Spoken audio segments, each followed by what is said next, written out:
Hello বন্ধুরা, এটা আমার বান্ধবী। ১ তারিখে ও আমার বাড়িতে কেক কেটেছিল রাত ১২টায়, আর ২ তারিখে ওর বার্থডে ছিল। আমরা সবাই মিলে হ্যাংলাতে, কৃষ্ণনগর হ্যাংলা একটা রেস্টুরেন্ট খুব সুন্দর, সেখানে গেছিলাম ওর বার্থডে পালন করতে।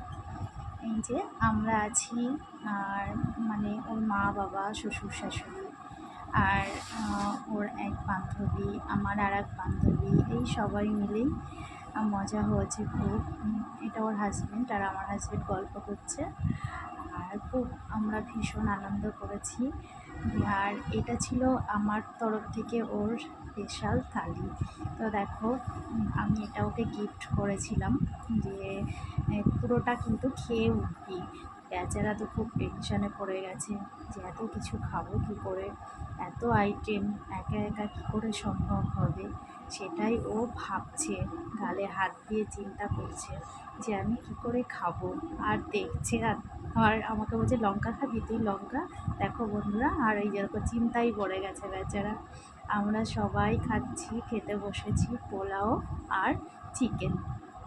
তার আগে ফিশ ফিঙ্গার খাওয়া হয়েছে। এটা হচ্ছে ওর এক বন্ধু, এটা আমার আর এক বান্ধবীর বর। তো আমরা ভীষণ ভীষণ মজা করেছি। বাচ্চাগুলো এই যে দেখছো, বাচ্চাগুলো তো খুব